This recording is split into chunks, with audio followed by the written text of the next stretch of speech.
안녕하세요. 리얼 공감 영어 이명학입니다. 2015학년도 대학 수학력 시험 영어 영역 해설 강의 시작하도록 하겠습니다.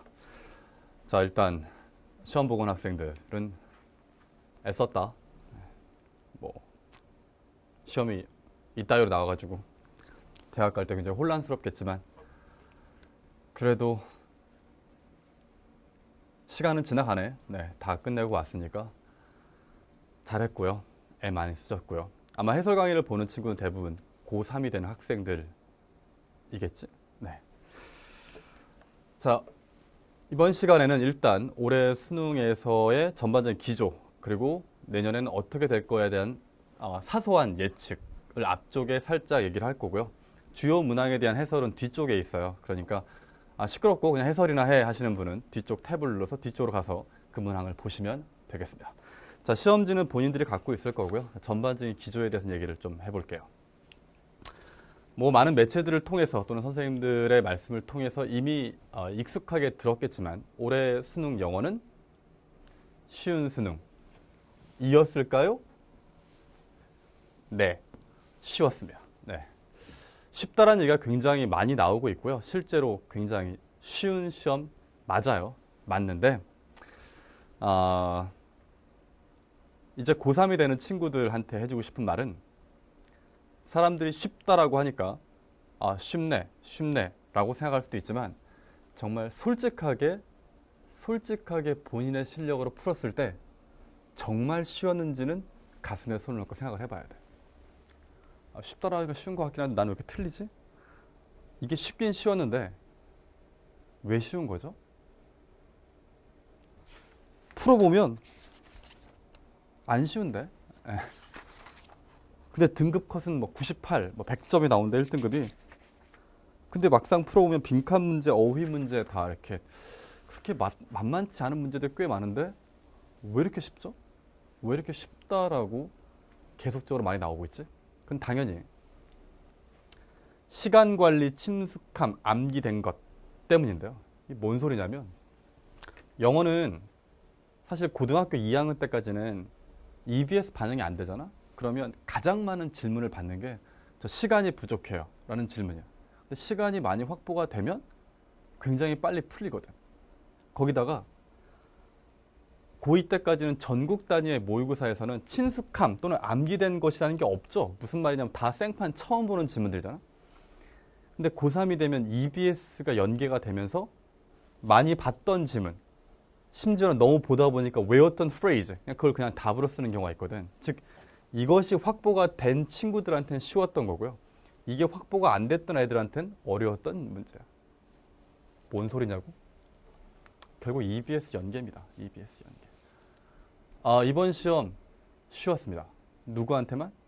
EBS 교재를 충실하게 본 사람들한테만. 5권의 EBS 교재를 충실하게 본 학생한테는 굉장히 쉬웠어요. 왜냐? 시간도 확보가 되고 친숙하고 암기된 것이 있었기 때문에. 반면에 EBS 교재를 충실하게 보지 않았던 학생들한테는 쉬운 시험? 아니야. 아닙니다. 독해를 예로 들어볼까요? 총 28개의 문항 중에 19개가 EBS 지문입니다. 엄청난 거죠. 장문 독해 5개 빼면 23개잖아?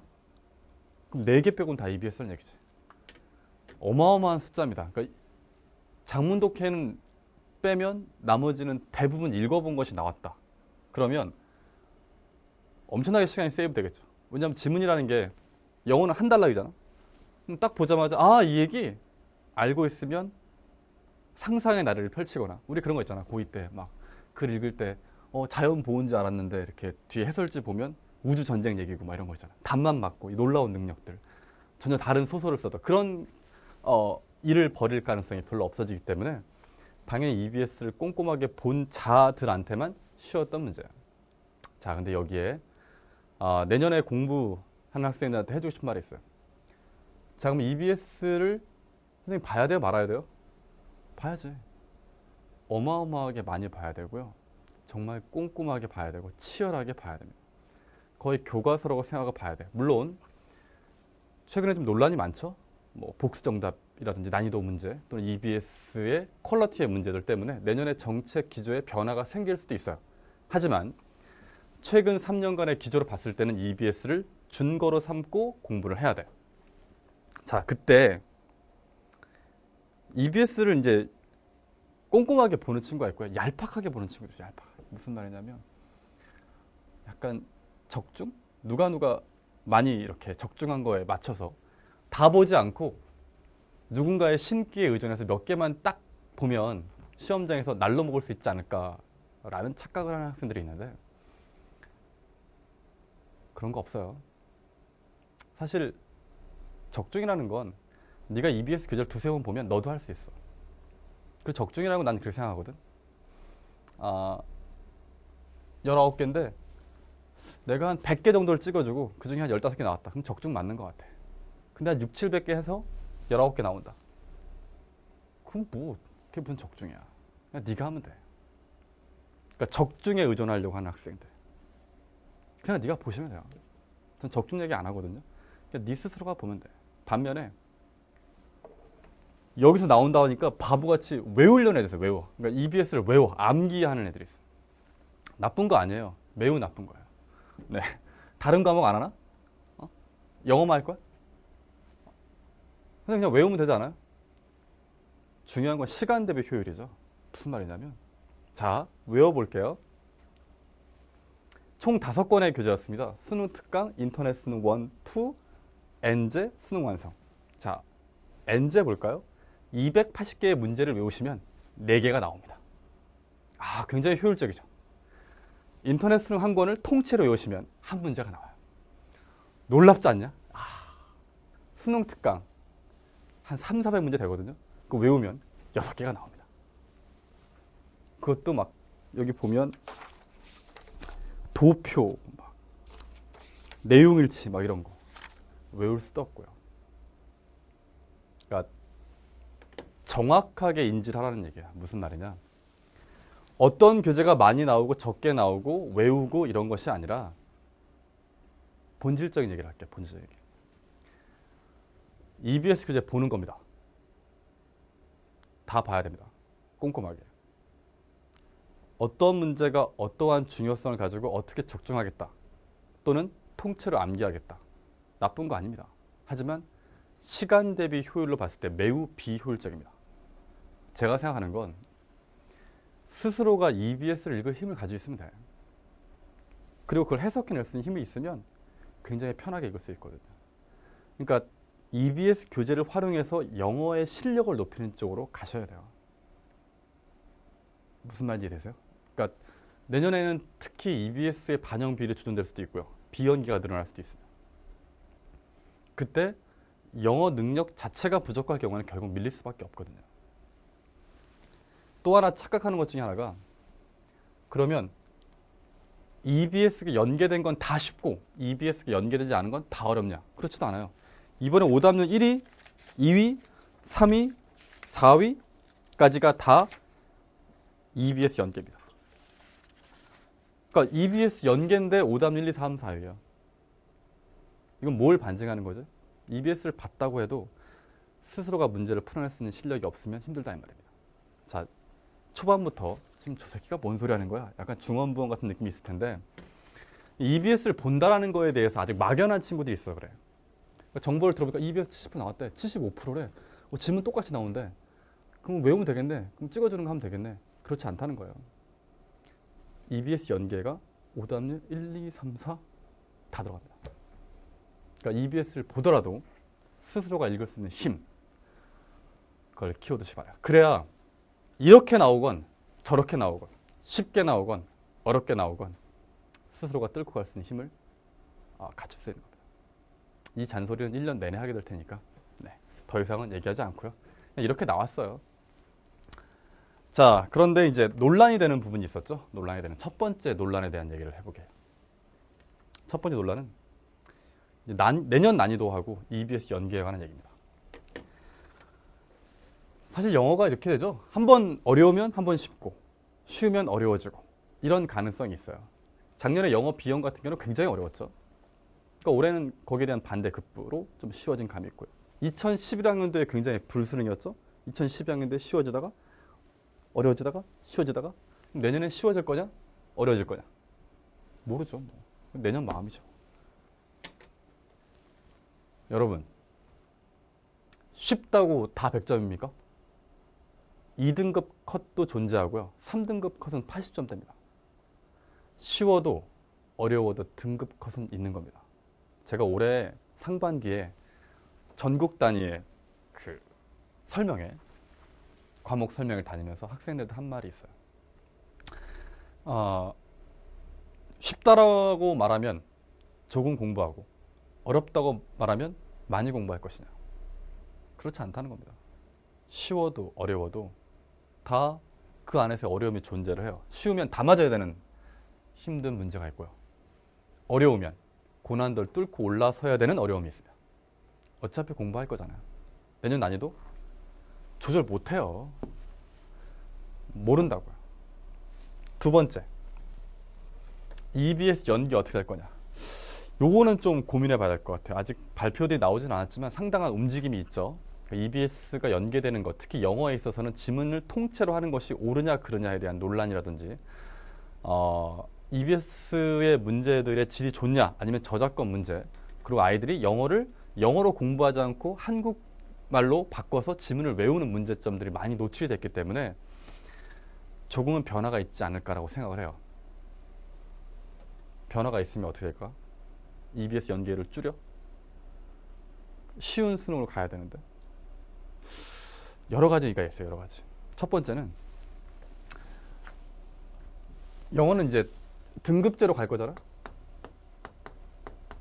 절대평가로 간다잖아. 절대평가로 가니까 쉬운 수능의 영어의 기존을 유지하려고 할 거예요. 계속 유지합니다. 자, 계속 쉽게 가려고 노력할 거야. 갑자기 급격한 변화를 주긴 쉽지 않을 거예요. 쉽게 가려고 유지하는데 그러다 보니까 내년 EBS는 지문의 난이도, 그 단어가 보통 올해 들어간 단어 한 4,500단어, 4,500단어를 알면 커버되는 수준이었는데 내년에 3,000단어 정도 알면 커버되는 수준으로 지문의 난이도를 낮췄다 그러더라고요. EBS 교재를 만들 때. 그러면 원래 EBS 교재의 난이도도 더 낮아져.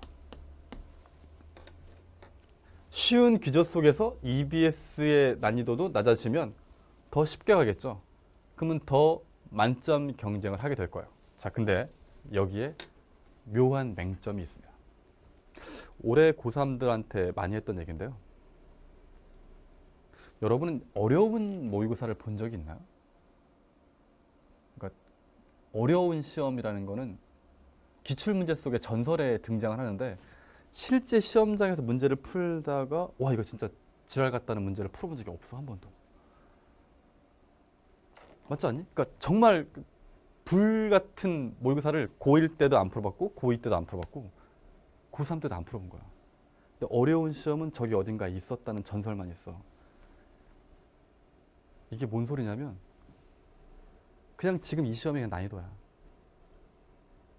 어려웠다는 전설이 있어요. 여기서 옛날같이 안 들어가고 조금만 어렵게 해도 무지하게 어려운 거예요. 에? 난이도라는 건 상대적입니다. 재수생 또는 삼수생은 옛날에 굉장히 어려웠던 시험을 본 적이 있어. 2013학년도, 14학년도 본 적이 있어. 14학년도 본 적이 있으니까 올해 시험을 보면 어때? 상대적으로 쉬워. 근데 항상 쉬운 시험을 봤던 사람은 이게 쉬운지 어려운지 알 수가 없지. 그게 여러분입니다. 쉽다라는 건 오랫동안 영어 시험을 봐오면서 상대적으로 쉬운 거지. 근데 항상 쉬운 난이도였으면 조금만 어려워도 어려운 거야. 무슨 말을 하고 싶냐? 굉장히 논란이 될 거예요. 이렇게 하는 게 옳으냐 그르냐, EBS 연계가 어떠냐 저떠냐 신경 쓰지 말라고요. 내년 난이도를 알면 쉬울 거니까 조금만 공부할 거야? 어려우니까 많이 할 거야? 아니라니까. 난이도를 알면 시험을 잘 보나? 담임선생님이 와서 야 이번에 중간고사 어렵다 라고 말하면 난이도를 알았으니까 공부를 철저하게 대처해 시험을 잘 보나? 그렇지 않을걸? 언제나 똑같이 시험 전날 공부하겠죠. 인간은 똑같은 거야. 그러니까 모두가 똑같기 때문에 내년엔 훨씬 더 혼란스러워질 거예요. 훨씬 더. 이런 얘기, 저런 얘기, 이렇게 해라, 저렇게 해라, 저렇게 해라. 굉장히 혼란스러울 거야. 하지만 신경 쓰지 말고 그냥 영어 잘하면 돼. 영어 잘하는 게 뭔데요? 글 읽고 해석할 수 있으면 됩니다. 끝. 많은 거 바라는 거 아니야. 읽고 이게 무슨 소리니 하고 어법 조금. 듣기 평가할 때 너 귀 팠니? 뭐 이 정도. 끝. 그냥 그 안에서 끝나는 거야. 본질적인 해석할 수 있는 능력. 이걸 살려주면 되는 겁니다. 변한 건 없어요. 난이도의 어떤 변화? 왜 나 때만 이러는 거야? 라는 학생들이 있을 거예요. 해마다 그랬어요. 제가 2002학년도부터 수능 강사를 하고 있는데 해마다 왜 우리 때만 이러는 거예요? 라고 하지만 해마다 그렇습니다. 쉬우면 쉬워서 문제고 어려우면 어려워서 문제고 평범하면 평범해서 문제입니다. 특별하면 특별해서 문제고요. 변한 거 없습니다. 그냥 하시면 됩니다. 자, 근데 두 번째 논란이 있었죠.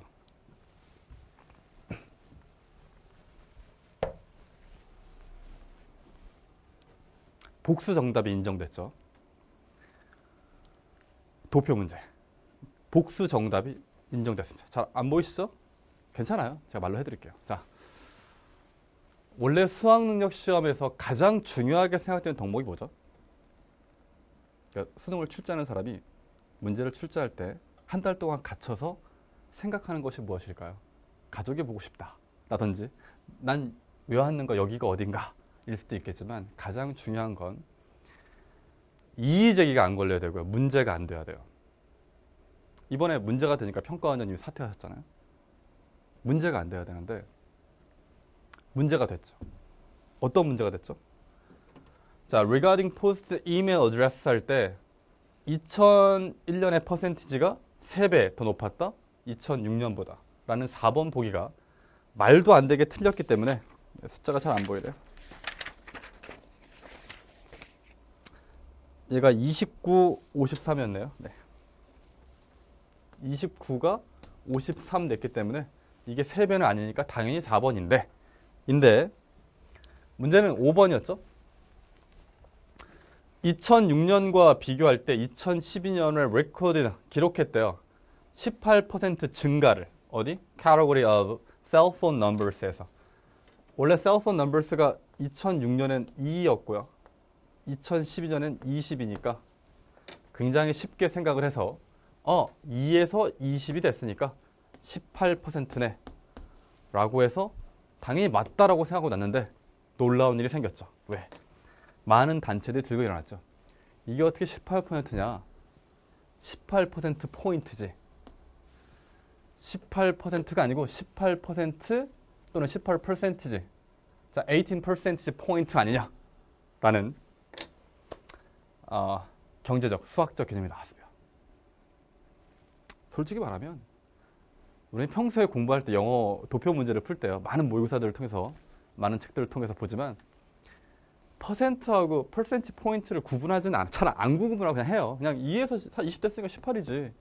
라고 했는데 국가고시는 전국 단위의 정말 모든 사람들 또는 네이티브들까지도 다 만족시켜야 되기 때문에 조금의 실수도 있으면 안 되지.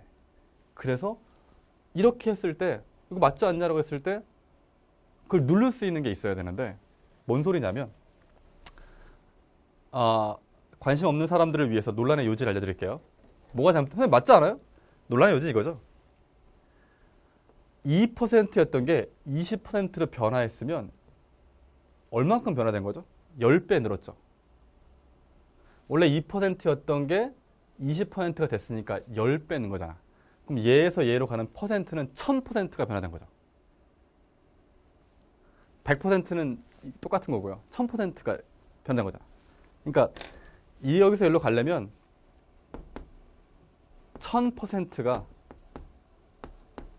증가했다고 해야 맞는다 이 말이야.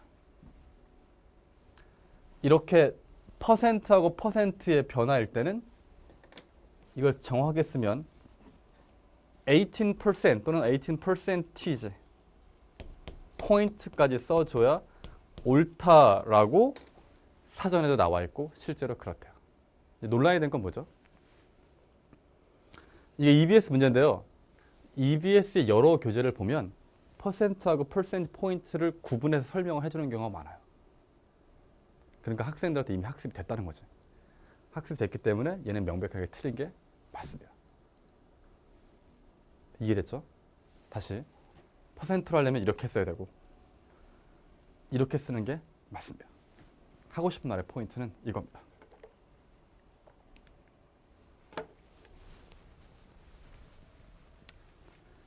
자, 이제 복수 정답이 인정됐어요. 평가원장님이 안녕하셨어요. 그럼 여러분이 내년에 문제를 출제하는 사람이야. 그럼 뭐에 제일 많이 신경을 쓰겠니? 이의제기 안 걸리는데. 이의제기가 안 걸리려면 어떻게 해야 돼요? 매력적 오답이 사라져야 돼요. 맞죠? 매력적 오답이라는 건 조금 바꿔놓은 거. 여러분 그런 거 못 느껴요? 제목 문제나 주제 문제가요. 모의고사 보면 어려워요. 이렇게 약간 이것도 맞는 것 같고 맞는 것 같지 않아? 근데 평가 문제를 딱 풀면 굉장히 쉬워져요. 왜 그럴까요? 사설 모의고사는 5개의 선지 중에서 5번이 제일 좋은 게 있어. 그럼 4번은 5번에 비해서 부족하기 때문에 틀린다. 이런 논리가 작용할 수가 있어.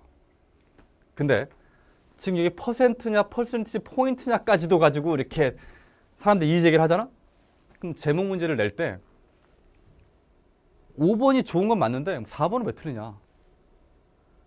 라고 했을 때 5번이 좋으니까 이건 안 된다는 거야. 4번은 병신 같으니까라는 게 논리가 나와야 돼. 그러니까 누가 봐도 매우 틀려야 되는 거지. 그러니까 정확하게 틀리고 모든 사람을 납득시킬 수 있어야 돼요. 그러면 뭐가 없어져? 매력적인 오답이 없어지겠죠. 그러니까 내년에 문제 만드는 사람 머리 터질 거예요. EBS 교재 쉬워져. 쉬운 수능 유지해야 돼. 이의제기 안 걸리도록 최선을 다해야 돼. 근데 변별해야 돼. 어떻게 할 거지? 변별을 포기하지 않을까? 네. 변별을 포기하지 않을까요? 어떻게 할까요? 알 필요 있어요? 없어요. 다 맞으면 돼요. 다 맞으면 좋은 대학 갑니다. 다 맞으면 돼요. 근데 그런 얘기들은 재밌잖아요. 이렇게 될 거래, 저렇게 될 거래. 이런 얘기들은 재밌고 공부는 재미없죠. 그러니까 고민할 시간에 공부하시면 돼요. 남들이 그 고민으로 이렇게 막 가가오독 이런 것들로 이렇게 서로 이렇게 하면서 SNS로 이렇게 정보를 공유할 때 단어 하나 더 외우시는 게 훨씬 더 도움 돼요. 알겠지? 선생님 지금 한 20분을 넘게 떠든 얘기는 뭐죠? 고민할 시간에 공부해라. 변한 거 없다. 내년엔 굉장히 복잡할 것이다. 근데 그 복잡한 고민은 출제자들이 하는 거지 학생이 하는 게 아닙니다. 출제하는 사람이 어떻게 변별할 것인지를 고민하는 것이지 학생은 어떠한 문제가 나온다 하더라도 다 맞춰내면 돼요. EBS 이렇게 바뀔까 저렇게 바뀔까 그냥 다 봐. 그러면 돼요. 쿨합니다. 그러니까 원래 진리는 서로 통하게 돼 있어요. 영어 실력 올리면 됩니다. 끝.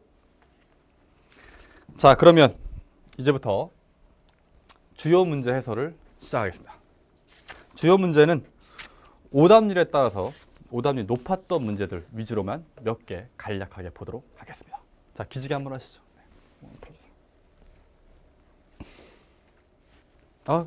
해설 강의 볼 시간에 공부나 해야지 하고 나가는 사람도 있겠죠. 네, 잘했어. 엄마한테 가서 얘기해봐. 칭찬해 주실 거야. 아유, 역시 내 딸이네. 이렇게 칭찬해 주실 겁니다. 네. 자, 첫 번째 문제는 자 33번 문제 빈칸 한수 문제 오답률 1위. 자, 빈칸 한수 문제부터 보겠습니다. 자, 인터넷 수능 1에서 나온 유일한 문제였고요. 이거 생으로 풀면 어려워요. 근데 왜 이렇게 쉬웠을까요? EBS를 본 자들한테 쉬웠어. 왜? 아까 처음에 얘기한 친숙함 그리고 어떻게 외워진 것들이 있어. 처음에 딱 보면 이게 인구수 딱 나오는 순간 맞아. 뭔가 발전하려면 인구수가 중요해라는 질문의 내용이 떠올랐고 선택지로 딱 가면 보기 5번에 large하고 loosely structured competitive community 이 표현을 너무 많이 봐서 외운 거야. 그 답을 이렇게 써. 툭. 5초 만에. 이게 EBS의 효과예요. 내년에도 그럴 거예요. 이게 가장 좋은 거야. 평소에 공부해놓고 시험장에선 기억나는 대로 쓰는 거. 하지만 해설 강의니까 몰랐다고 전제를 해봅시다. 자, 빈칸한성이요. 빈칸한성의 최근 트렌드는 고난도 문제가 거의 사라지고 있죠. 사라지면서 거의 대부분 최근 트렌드는 주제를 바탕으로 합니다. 거의 요즘 나오는 빈칸한성은 그냥 주제를 알면 답을 쓰는 것 같아요. 잊지 마세요. 그러니까 짜잘하고 더러운 문제들 보면 막 지문 앞쪽과는 상관없이 막 뒤에 있는 문장만 가지고 답을 쓰게 하는 경우가 있는데, 최근 올해 1년 내내 나왔던 평가원의 코드는 주제를 바탕으로 했습니다. 그게 제일 쉽고요. 논란의 여지가 없어요. 내년에도 이 기조는 이어갈 것 같아요. 그러니까 여러분도 최근의 빈칸한성 문제는 주제 문제의 변형이구나 라고 생각해도 무방할 정도입니다. 자, 이때 항상 말하는 중요한 건, 그럼 빈칸이 어려운 학생들의 대부분 특징이 뭐다? 일단 주제를 파악하지 않아. 그냥 이렇게 읽어. 읽다가 대충 말리면 빈칸쯤 와서 머릿속에 이게 두루뭉술이 무슨 얘기가 있어. 그럼 어떻게? 선택지를 이렇게 하나씩 대입해봐요. 대입하다 보면 느낌이 와. 넌 멍멍이, 넌 개멍멍이, 너도 개멍멍이. 둘 중에 하나 같아. 계속 집어넣어. 뭐 어때? 둘 중에 하나 같아. 또 집어넣어. 자연스럽게 별표가 되면서 둘 중에 하나 같아. 하고서 이제 네가 더 나은 것 같은데? 부처님 마음에 이렇게 하고 가는 거죠. 그럼 이제 운 좋으면 맞는 거고. 이게 최악입니다. 이렇게 하는 거 아니야? 빈칸한성은 이렇게 하는 거야. 선생님 저랑 똑같은데요? 그러니까 네가 개망하고 있는 거야. 오늘 알게 됐지? 자, 빈칸한성은 이렇게 하는 겁니다. 대략적인 주제를 잡고 나서 아까 뭐라고 했죠? 절대로 이의제에 걸리면 안 된다. 제가 빈칸 완성이란 말을 썼잖아요. 추론이라고 안 하죠. 추론은 어떤 거죠? 지문에 있는 단서를 가지고 네 머릿속에 있는 어떠한 사상과 결부지어서 새로운 답을 창출해내는 것. 이게 추론이에요. 이러니까 이렇게 되지 않을까. 이게 추론입니다. 무슨 말이냐? 근거를 바탕으로요. 그 다음에 있는 말로 한 번 더 가는 게 추론입니다. 근데 수능에서 제일 중요한 건 뭐라고? 이의제에 걸리면 안 돼, 이의제기가. 근데 인간의 상식은 다양하죠. 인간의 상식은 다양해요. 유통기간이 하루 지난 빵. 좋은 거야, 나쁜 거야? 대부분은 뭐라고 생각해? 너 돈 주고 살래? 하루 지났는데? 안 살 거야. 대부분 나쁘다고 생각하지. 근데 어떤 애들이 있어? 빵집 아들이 있어요. 파리바게트 뭐 이런데. 얘가 이제 이의제기를 하는 거야. 우리 아버지가 빵집 한 15년 됐는데 내가 먹어본 바로는 하루 지난 소보로빵이 제일 맛있더라. 최고다. 판타스틱하다. 난 제일 맛있는데 나의 경험상 하루 지난 게 제일 숙성도가 좋아. 라고 이의제기를 딱 합니다. 그리고 얘가 혼자는 안 되니까 이렇게 블로그나 이렇게 카페를 개설해가지고 다 모아. 이렇게 빵집 아들 1만 서명 운동 이렇게 해가지고 막 반박하는 거야. 그럼 평가는 어떻게 해? 걔를 어떻게 누를 거야? 그러니까 무슨 말이냐면 유통기한이 하루 지난 빵은 답이 나쁘다였어. 얘는 오답을 맛있다를 쓴 거야. 그럼 걔를 어떻게 이길 거야? 못 이기지. 그럼 아까 포인트, 퍼센트 포인트처럼 이의제에 걸린다고. 그럼 여러분이 문제를 만들어야 돼. 어떻게 만들래요? 그런 이의제가 안 걸리게 하려면? 지문 아래에 이미 써놔야 돼. 하루 지난 건 안 좋음이라는 게 어딘가에 있어야 돼.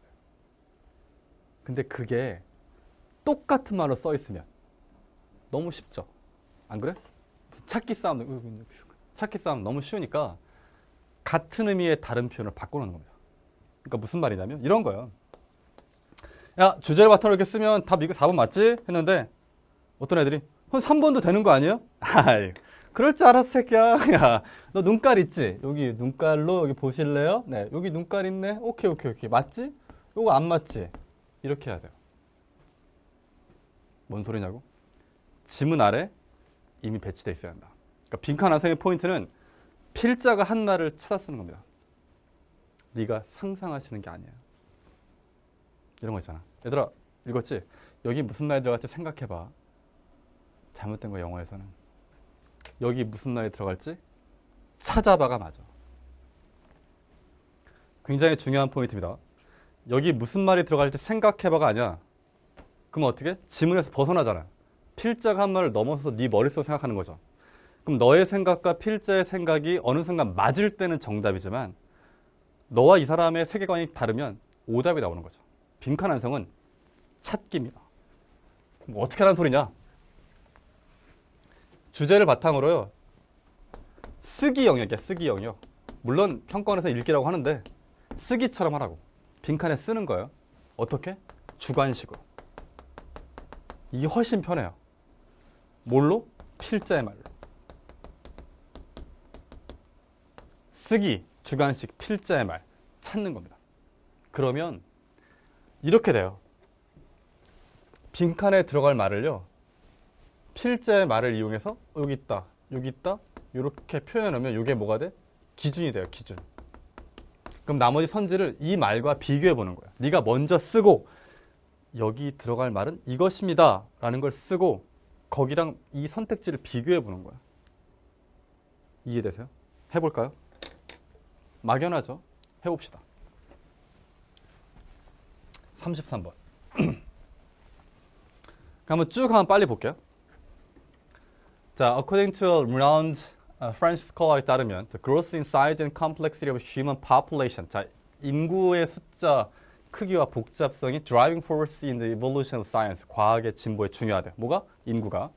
Early. 자, 예전에는 small communities had to concentrate all their physical and mental efforts on survival. 생존에만 집중했었는데 their thoughts were focused on food and religion. 그러니까 그들은 먹고 사는 거에밖에 관심이 없었어. 작았을 때는. 자, 얘들아 이제 생각해봐. 나 이런 거 안 해. 실전에서 그런 거 하니? 안 하잖아. 실전에서 그냥 달리는 거죠. 달려봅시다. As communities become larger, 얘네가 커지면 some people had time to reflect and debate 하게 돼서 they found that they could understand the predict event better if they reduced passion and prejudice, replacing these with observation and inference. 즉, 패션과 어떤 편견이 사라지고 관찰하고 추론할 수 있게 되는 건 더 커졌을 때지. 자, 그 다음. But while a large population may have been necessary. 이 인구가 많은 게 필수적이지만 그 자체로는 충분하지가 않대. 과학을 성숙하게 하는데. 뭐 발화시키는데 some empires 몇몇 제국들은 컸는데 그들의 어떤 rigid하면 유연하지 않은 빽빽한 social control이 required to hold the empire together. 과학에 도움이 안 됐대요. 뭐하면? rigid하면. Just as it was not beneficial to reason. 여기 도움 안 된 것처럼. 해볼게. The early nurturing. 그 초기에 nurturing 키워준 거. 나중에 번성, 꽃 피운 것. 과학. 그건 빈칸이래요. Support original thought and free-willing incentive 했대. The rise in commerce and decline of authoritarian religion. commerce가 생겨나고 상업이 발생하고 그리고 어떤 권위적인 종교가 쇠락하는 것이 과학이 이성을 따르게 했대. 여기에. 이렇게 읽고서 선택지를 넣어봐. 되게 어려워요. 촉발했다 작은 사회가 받아들이도록 안 좋은 사회적 규범을 이렇게 집어넣으면 어렵습니다. 자, 근데 다시 해볼게요. 기준을 만들어야 돼. 주제를 바탕으로 필자가 한 말로 써보겠습니다. 빈칸에 들어갈 말을 너무 디테일하게 하지 말고 크게 볼게요. 이게 내년에도 이어질 기조야. 잘 봐. 한번 읽었으면 대충 느낌이 오죠? 어떤 느낌이 와? 과학이 발전하는 데 도움된 게 무엇이냐? 끝. 과학이 발달하는 데 도움이 된 것이 무엇이냐? 과학이 싹 트는 데 도움된 것이 무엇이냐? 해봅시다. 처음 다시 봅니다. According to a renowned French scholar, the growth in size and complex of human population. 뭐죠? 인구죠. 인구입니다. 필자가 한 말이야. 인구. 자, 동그라미처럼. Was driving force in the evolution of science. 말했잖아. All these small communities had to consider 다음. As community become larger. 더 큰 거죠. 즉, 우리가 필요한 첫 번째 쓰기의 주관식. 과학이 발전하려면 인구의 수가 뭐 해야 돼? 커야 돼. larger 해야 돼. 필자의 말. 맞죠? 근데 아까 여기 but부터 오면 while large population이 필요하지만 그것만은 충분하지 않대. 또 하나 필요했던 게 뭐냐면 그 다음 볼게요. Some empires were big. 컸지만 but rigid social control이 rigid 하면 과학에 도움돼 안 돼? 안 돼. 그러면 과학에 도움 되려면 인수가 아니고 병신아. 인구요. 네. 첫 번째. 두 번째는 뭐죠? Not rigid 해야 되죠. 됐나요? 필자가 한 말 두 가지. 인구가 larger 해야 되고 그 사회가 not rigid 해야 돼요. 여기 들어갈 말이라고. 이게 쓰기, 필자의 말, 당신이 눈으로 본 걸 찾은 거죠. 이게 뭐라고? 기준이라고. 이걸 바탕으로 선택지를 해봅시다. 우리가 찾는 거 뭐라고? 크고 이렇게 완고한, 즉 변화 없지가 않아야 된다는 거야. 1번. smaller community가 아니죠. small 틀렸고요. 2번. 어디서 결과가 왔냐면 passion하고 enthusiasm이래요. influence보다. 아까 과거는 influence라고 얘기했습니다. 틀렸고 반대말이고요. occurred in large communities. 이게 오답 1이겠죠. 왜? large communities 감사합니다. larger. 근데 뭐가 문제죠? 최근 평가원에선 선택지를 한 단어씩 다 봐야 돼. 잘 봐. 여기까진 답. 근데 strict hierarchical structure면 엄격한 위계적인 구조가 있는 거야. 엄격한 위계적 구조라는 건 위에랑 아래랑 나눠져 있지. 그럼 자유롭게 옮길 수 있어 없어? 없으니까 rigid한 거죠. 그러니까 너는 틀렸다고. 요게 틀린 거죠. 4번. solely attribute effort to survive in small community. 아니라고 했죠. 5번 볼게요. large 하고요. loosely structured. 요게 요 말하고 어떤 말이야? 같은 말이죠. loosely 하니까 좀 느슨하게 구조화되어 있대. 느슨하게 조직되어 있다는 거는 rigid한 게 아니잖아. 그러니까 답은 5번이에요. 제가 무슨 말 하는지 감 와요? 그러니까 선택지를 하나씩 넣어보는 것도 물론 매우 쉬운 문제는 괜찮지만 조금만 어려워지면 힘들 수가 있어. 그러니까 이렇게 하라고. 크게 주제를 생각합니다. 그 필자의 말을 네가 눈으로 봐. 그거를 선택지랑 비교해서 넣으면 가장 확실해요. 왜? 평가원은 절대로 이의제기 걸리는 거를 싫어합니다. 그게 제일 목표야. 근데 올해 걸렸네? 내년엔 더 안 걸려고 엄청 애를 쓰겠죠. 등급을 나누는 거? 관심 없어. 관심 없어요. 이의제기만 안 걸면 돼. 그럼 땡큐지. 모두가 행복한 거 아니야? 아마도? 자, 32번 갈게요. 자, 이제 방법론은 말씀드렸으니까 32번, 31번 빈칸을 풀 텐데 지금 했던 거랑 같은 방법론으로 풀어보겠습니다. 언제? 1분간 쉬었다가. 자, 1분간 쉬었다 올게요. 잠깐만요.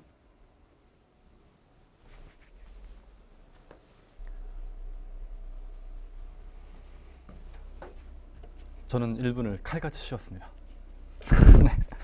거짓말 아닐 거예요. 네. 자, 그럼 32번 문제. 정답들은 다 알 테니까 방금 얘기한 것처럼 정말 평가원은 그 코드를 지키는가, 주제를 바탕으로 필자의 말을 찾으면 되는 것인가만 확인해 보도록 하겠습니다. 자, 볼게요. 내 친구가 실망했어요. 과학적 진보가 치료 못했죠. 세상에 안 좋은 것들을, 전쟁이나 기아를 폐지함으로써 이거 못해가지고 실망했대. 또 어떤 거냐면 전반적인 엄청난 그 인간의 불평등함이 여전히 만연해 있고 행복이 보편적이지도 않아. 그 실망을 했어. 근데 내 친구는 실수한 거죠. 그 기본적인 오해래요. 그 지식에 대한 본질에 대해서 오해하는데 knowledge는 amoral하대요. 동그라미 치세요. amoral하다는 것은 도덕으로부터 떨어져 있는 거지. 도덕과는 상관이 없다는 거야. not immoral, 비도덕적인 것이 아니라 morality neutral, 도덕적으로 중립적이다. 그러니까 지식이라는 것은 도덕과는 상관이 없다는 얘기죠. 라고 말을 했습니다. 이 글의 주제가 뭐야? 지식은 amoral, 도덕과 무관하다. 끝! 볼까? It can be used for any purpose, but many people은 뭐라고 생각하냐면 it is used to further, 더 향상시키는 거죠. 그들이 선호하는 희망을, 사회에. 근데 이건 잘못된 거라고. 그러니까 어떤 지식을 통해서 사회가 더 좋은 쪽으로 가길 희망하지만 그건 상관없는 거라고. Knowledge of the world, 세상에 대한 지혜는 one thing, 한 가지고 it's used, 그 사용은 만든데 다른 이슈를. 그러니까 지식은 지식 자체고 그걸 어떻게 사용하는지는 별개다 이 말이에요. 여기 but 같은 거 있어 없어? 없어. 그러면 여기는 뭐 그 말 그대로 가는 거야. 볼까요? 실망하는 겁니다. 우리의 진보. 어디? 이해에서. Has not remedied the social ills of the world is legitimate view. 어떤 우리가 이해라는 건 지식이겠죠. 이해에서의 진보가요. 세상의 악한 것들을 치유하지 못한 거에 대해서 실망하는 것은 합당한 견해다. 실망할 수도 있다. 그러나 주제가 뭐라고요? 지식은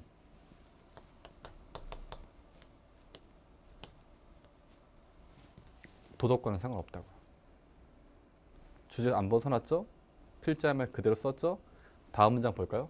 여러분 머릿속에 뭐가 있어? 지식은 amoral 하다는 말을 바탕으로 그 다음 문장을 읽어볼게. To argue that 지식이라는 것이 is not progressing because of African and Middle Eastern conflicts miss the point. 그러니까 지식이 progressing 하지 않는다고 생각하는 것은 요점을 놓친 거야.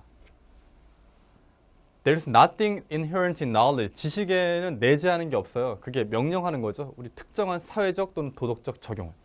그러니까 지식이 어떤 사회적으로 어떻게 적용될지에 대해서는 지식 자체가 갖고 있는 힘은 없다. 지식과 도덕은 뭐하다? 무관하다. 그러니까 이 글의 뭐다? 주제. 필자는 amoral 하다고 얘기했고 그렇지 않다고 생각하는 것은 뭐다?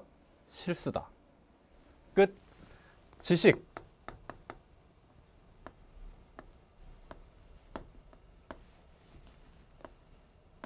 하고 그렇지 않다고 생각하는 실수다. 이게 뭐라고? 주관식, 쓰기, 필자의 말, 주제, 기준.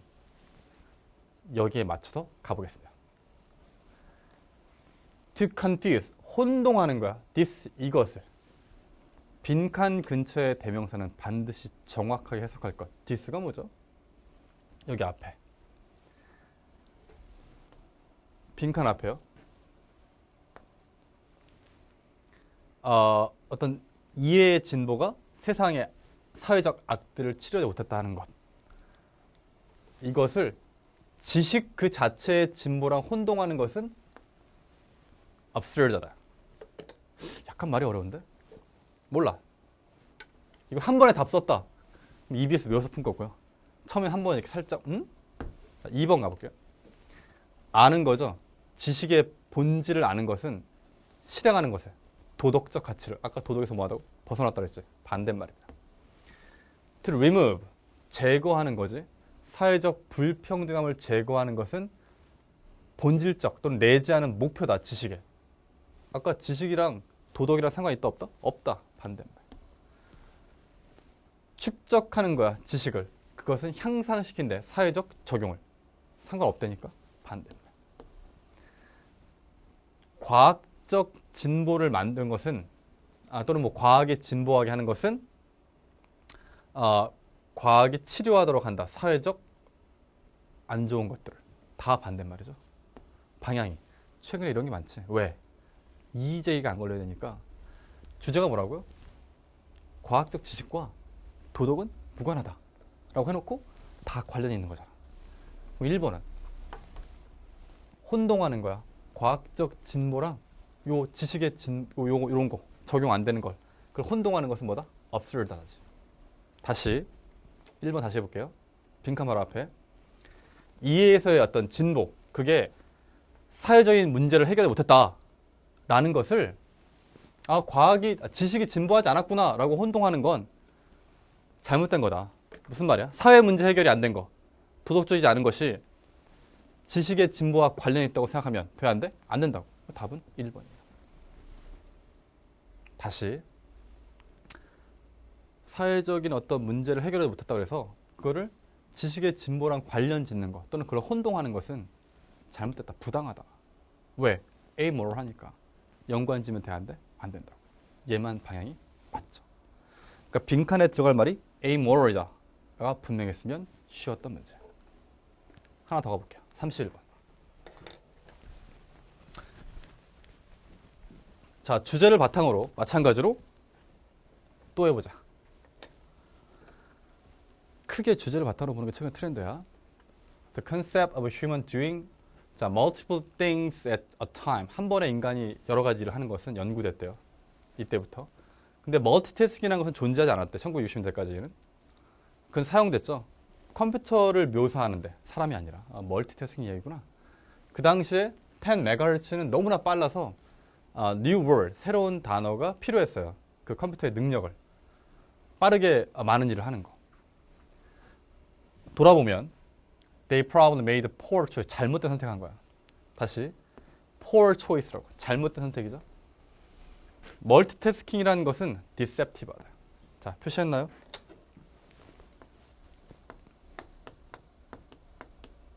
멀티태스킹은 poor choice야. 잘못된 거고. 왜? deceptive하니까. 기만적이니까. 속임수라고요. 그러니까 멀티태스킹은 잘못된 거다. 해볼게요. 멀티태스킹은 about multiple task alternatively. 왔다 갔다 하면서 한 가지 리소스를 공유하는 거래요. But in time the context was flipped and it became interpreted. 뭐라고 해석되냐면 멀티플 태스크가 simultaneous, 동시에 된다고. 한 가지 리소스를. 무슨 말이냐면 멀티태스킹은 2일하고 2일 하는 게 왔다 갔다 하는 거라. CPU가 있으면 여러 가지 일을 동시에 하는 게 아니라 2일 했다가 2일 했다, 2일 했다, 2일 했다. 이거를 반복적으로 왔다 갔다 하는 거라. 그러니까 잘못됐다. 우리가 멀티태스킹 그러면 어떤 느낌이 있어? 동시에 두 가지 한다 생각하지. 동시에 두 가지 이상. 근데 이 사람의 말은 그건 잘못된 말이라고. 멀티태스킹은 동시에 하는 것이 아니라 얼터너티브하게 쉐어링 하는 거라고.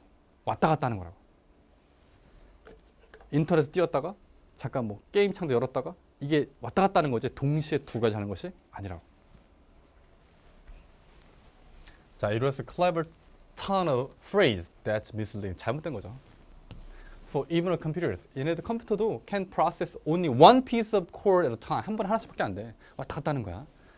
When they multitask 할 때 그들은 switch back and forth, alternating their attention until both tasks done. 그러니까 즉 계속 같은 말이죠. 멀티태스킹은 뭐다? 동시에 두 가지를 하는 것이 아니라 얼터너티브하게 쉐어링하는 것이다. 여기 답을 쓸 때도 뭐가 들어가야 돼? 이 말이 머릿속에 있어야 돼. 해볼까? 속도예요. 그 속도를 가지고 컴퓨터가 다양한 일을 처리하는 그 속도가요. Everything happens at the same time. 모든 것이 일어난다. 동시에. 이거 잘된 생각이야? 잘못된 생각이야? 지금 한 말. 모든 것은 동시에 일어난다. 이걸 전체를 봤을 때 이거 잘된 거야? 잘못된 거야? 잘못된 생각이지. 듣고 있니? 안녕. 듣고 있니? 여태까지 뭐라고 했어? 멀티태스킹을 동시에 두 가지 하는 거야? 안 하는 거야? 안 한 거잖아. 그러니까 모든 것이 동시에 일어난다라는 어떤 생각이요? 잘못된 생각이지. poor choice, deceptive 한 거잖아. 그래서 comparing computer to human 하는 것을 혼란스럽게 만든다. 그러니까 즉 컴퓨터의 처리 속도가 너무 빠르니까 모든 것이 동시에 일어나는구나라는 착각을 만든다 이 말이야. 이해됐나요? 여기 들어갈 말은 잘못된 생각이 되겠습니다. 1번 볼까요? miss 맞고요. 2번 illusion 맞고요. fact 틀렸고요. hypothesis 가설 약간 물음표. conviction 확신 얘는 아닌 것 같아. 대충 이 정도 되는 것 같죠. 근데 중요한 건 여기 expel하고 feed가 있어요. 잘 봐야 되죠. 방향을 잘 봐야 돼. 만약에 미스를 제거해 버렸으면, 미스를 그 잘못된 생각을 없앴으면 사람들이 혼란스러워할까 안 할까? 안 하겠지. 근데 그 illusion, 잘못된 생각에 feed, 먹이를 준대요. 그럼 잘못된 생각을 키워놓으니까 사람들은 뭐? confusing 하게 된 거죠. 납득되시나요? 포인트는 필자가 한 말, 받아먹기. 오케이. 나만 오케이? 같이 오케이. 자, 28번. 어법으로 합시다. 어법 문제는 할 말이 없어. 근데 어법이 제가 최근에 느낀 건데, 최근에 어법 문제가 많이 변했어요. 기가 막히게. 예전에는 문법 사항을 좀 외워서 푸는, 그러니까 저 어딘가에서 중학교 때, 고등학교 때 외웠던 문법 사항이 들어간 어법 문제가 존재를 했거든. 근데 최근엔 그냥 뭐야? 동사 찾기야. 그러니까 스트럭처, 구조가 보이느냐, 해석할 수 있느냐. 그러니까 이렇게만 안 풀면 돼. 이상한데? 이렇게 뭐 이런 거 있잖아. 2번 딱 봤는데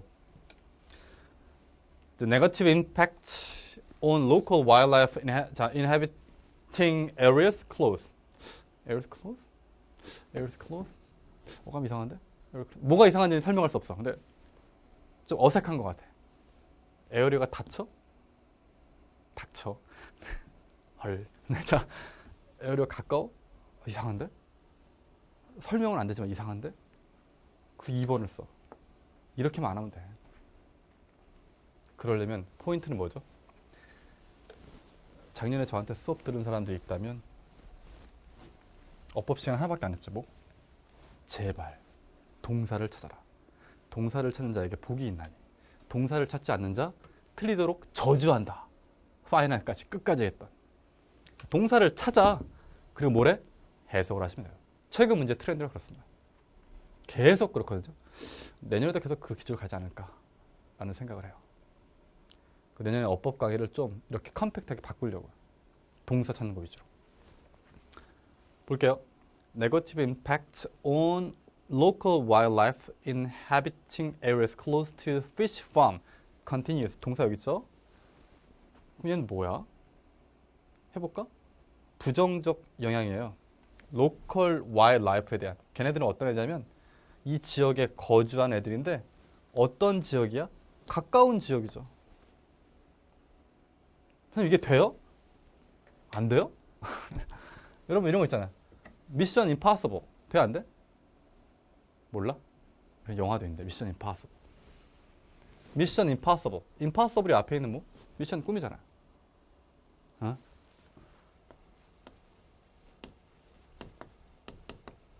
Something new.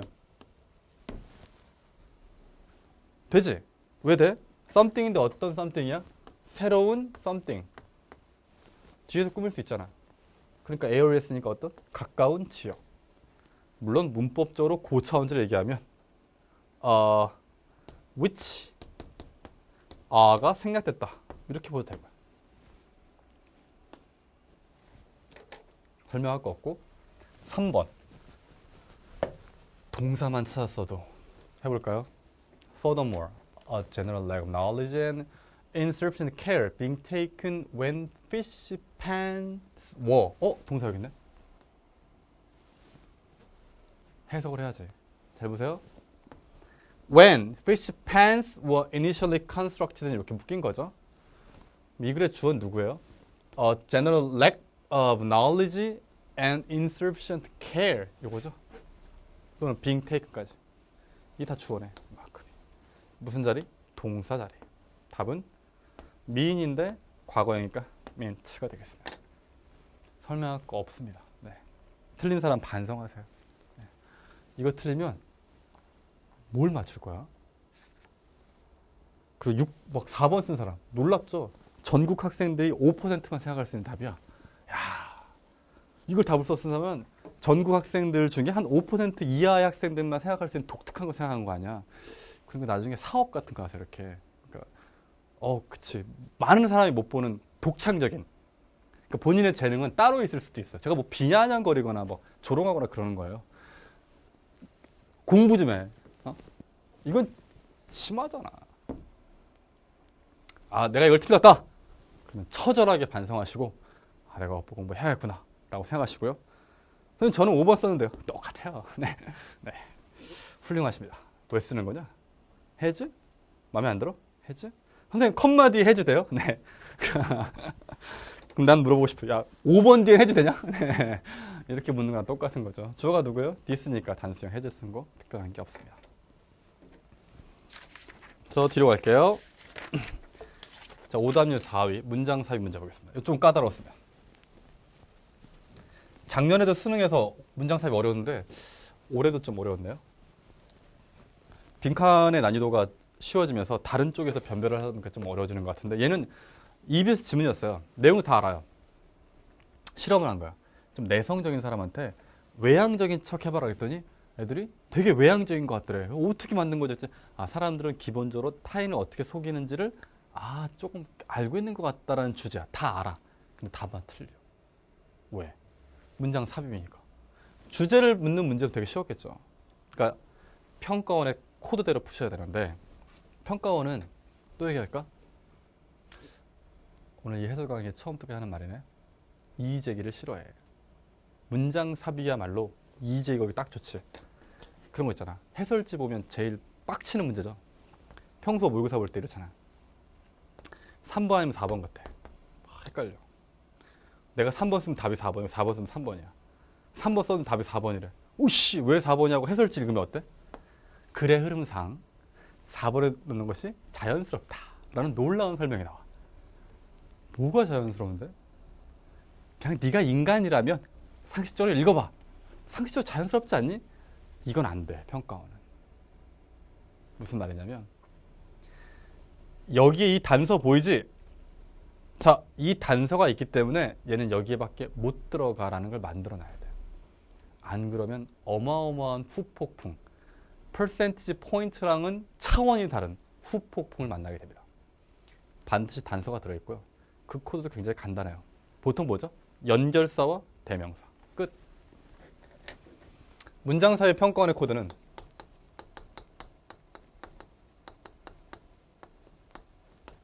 연결사, 지시사, 대명사. 이거밖에 안 나와요. 그냥 눈에 불을 켜고 찾는 거야. 없을 리 없어. 왜? 이거 없이 문제를 냈다. 그럼 어떤 거야? 그 사람은 이런 사람인 거야. 너무 오랫동안 평가원에 출제를 했어. 내가 은퇴를 하고 싶은데 이름을 남기고 싶은 거야. 오답 12로. 가장 그 심각한 오답 12에 휘말려 보고 싶은 거지. 은퇴 선물로. 세상에 삐뚤어 살고 싶은 거야. 내가 너무 그동안 너무 성실하게 살아와서 인생이 좀 허무해. 나도 한번 삐뚤어져 보고 싶어. 라고 내지 않는 한 낼 수가 없어요. 단 한 번도 그런 적이 없습니다. 단 한 번도. 단서에 충실하다면 그러니까 얘를 이렇게 하시면 안 돼요. 얘를 막 빨리 읽어. 그들은 또한 rated 좀 조사를 했어요. 또는 뭐 등급을 매겼어. 어떻게 보편적으로 외향적인지, 그러한 거짓 외향적인 애들이 보이는지, 그들의 기록된 목소리와 body language에 기초해서 라는 말을 몇 년 전에 했다. 여기 넣어. 그래서 걔네 기록했다. 그 다음에 이렇게 하고. 그래서 이렇게 했다. 그 다음에 이렇게 하면 다 말되는 것 같아요. 그리고 우리는 놀랍잖아요. 말로는 못 이기죠. 말로 이렇게 여기 든 다음에 애들이 우기기 시작하면 왠지 이렇게 말리기 시작하거든요. 네 말도 맞는 것 같은데? 뭐 이렇게 말리기 시작해요. 그렇게 안 됩니다. 자, 보겠습니다. 자, 포인트는 두 가지입니다. 첫 번째, they가 있죠? 그들이 누군지 찾으셔야 돼요. 왜? 대명사. also. 요거 아주 대박이지. also는 연결사로 뭐예요? 나열입니다. 나열. 또한 이렇게 가는 거 아니에요? 나열이야. 나열은 포인트가 뭐죠? 앞에 있는 말과 뒤에 있는 말이 뭐는 같고 주제는 동일하고 소재가 달라야 돼요. 이게 포인트입니다. 이걸 생각하셔야 돼요. also도 평가원이 주는 아주 좋은 단서야. 볼까요? 그들은 또한 rated 했대요. 그럼 앞에도 뭐? rated한 게 있어야 돼요. 평가하고 조사한 게 있어야 돼요. 얼마나 일반적으로 외향적으로 보이는 자. 누가요? 그러한 거짓 외향적인 사람들이에요. those. 그럼 앞에 누구 나와야 돼? 거짓으로 외향적인 척한 사람.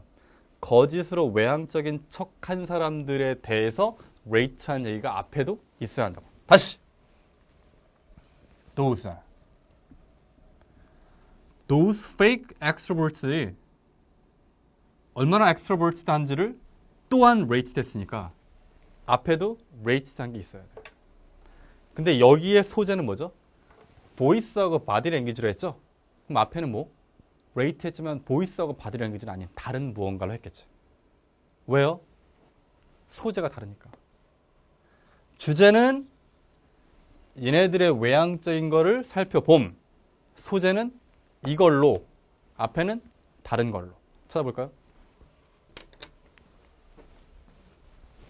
Some years ago, 몇 년 전에 psychologist named Richard Lippa, 이 사람이 called a group of introverts his lab을 불러서 그들한테 act like, 얘처럼 해보라고 했어요. While pretending to teach a math class, 수학 수업 하는 척하면서 외향적인 것처럼 해봐라 라고 했는데 여기서 지금 잘 봐. rate한 거 있어 없어? 조사한 거? 해봐라 했지? 조사한 거 없어요? 1번 갈게요. 그 다음에 그와 그의 팀은 비디오 카메라를 가지고 measure, 감사합니다. measure 됐대요. 아야. The length of their stride, 보폭. Amount of eye contact they made with their students, the percentage of time they spent talking, 말하는 시간, volume of their speech, 목소리의 크기. 뭐 했다고요? measure 했는데 뭘로? 이걸로. 소재가 다르네. 아까 주어진 점 뭐라고요? rate 했다. 답은 그래서 2번. 자, 2번 문장 볼래요? 그 다음에 리파가 똑같은 것을 실제 외향적인 사람하고도 해서 결과를 비교했대. 여기서 뭐야? 실제 외향적인 사람이지. 아까 주어진 문장 누구였다고요? Those fake extroverts. 거짓을 하는 사람들. 오답 12 없이 정확하게 2번이 맞습니다. 오케이. 자, 오늘의 마지막 문제입니다. 장문독해의 빈칸에 대한 얘기인데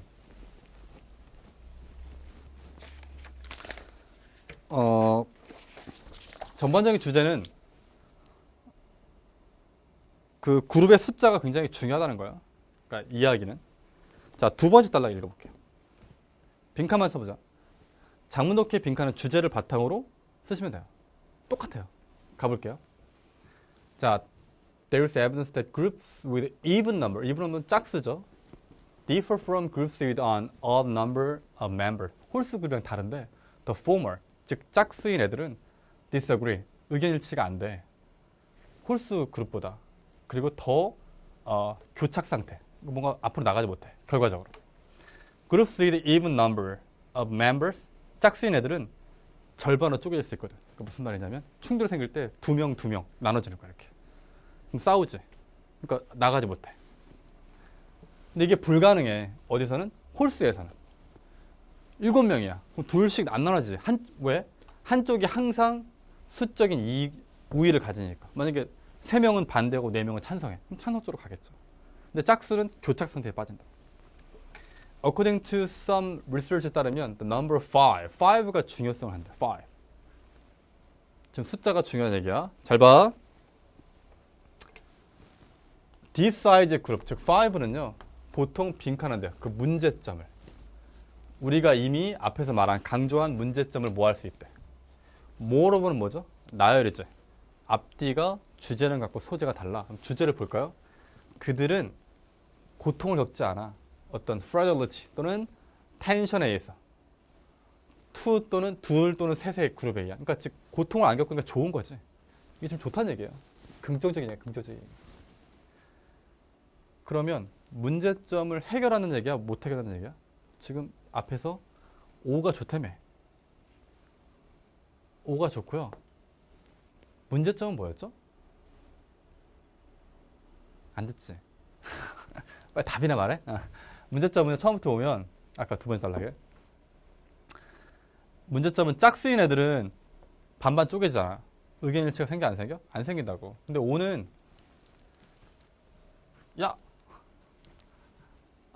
O는요 그러한 문제점을 뭐 할 수 있어? 해결할 수 있다는 얘기야. 해결할 수 있다. 해결한다. 즉 긍정적인 이야기. 탐험하고 escape. 탈출한대.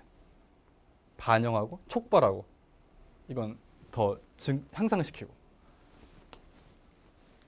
문제점으로부터 탈출하는 게 문제를 해결하는 거죠. 답은 2번. 설마 이렇게? 선생님 문제로 탈출하는 건 비겁한 거예요. 해결하는 것이 아니 이건 아니고요. 문제점에서 벗어날 수 있다는 얘기니까 가능하죠. 해설 강의가 마치 빈칸 강의처럼 됐어요. 네. 근데 그 이유는요. 솔직히 주제 제목 이런 거는요. 그냥 읽고 주제 쓰시면 되잖아요. 내용일치 설명해야 돼요. 셋째 줄에 있는 이 단어와 선택지가 다릅니다. 이렇게 할 필요 없죠. 그래서 주요 문제 해설 여기서 마칠게요. 다시 처음으로 돌아가 보겠습니다. 자, 이 강의를 보고 있는 학생들이 고3 또는 재수생이라면 그러한 것이 있었구나 라고 한번 추억하는 시간이었을 거고요. 고2 또는 고1 학생이면 저렇게 푸는 거구나 라고 생각하는 시간이 됐을 거예요. 이제 고3이 되거나 다시 한번 안타깝게도 수능 영어 공부를 다시 한번 하게 되는 친구들한테 당부하고 싶은 건 우리는 항상 안 당해보면 몰라요. 경험해보지 않으면. 그리고 수업 시간에도 무슨 이런 얘기 저런 얘기 하면 아이들이 이렇게 잘 안 들어요. 닥쳐보자는 모릅니다. 올해 시작할 때도 그랬어요. 올해 시작할 때 했던 말은 쉬운 수능? 맞다. 근데 중요한 건 쉽다라는 그 한마디가 마음속에 싹이 돼서 공부를 안 하게 만든다라는 얘기를 했습니다. 실제로 그런 일이 벌어졌고요. 내년엔 굉장히 혼란스러울 거예요. 무지하게 많은 정보들로 넘쳐 흐를 겁니다. 이게 옳다더라. 저게 옳다더라. 하지만 오랜 강의를 통해 제가 느낀 건 변한 건 없습니다. 쉽던 어렵던 상대평가고요. 등급은 갈라져야 합니다. 1등급 컷이 100이건 98이건 3등급 컷이 존재합니다. 80점대. 고민할 시간에 공부하시면 돼요. 어떻게?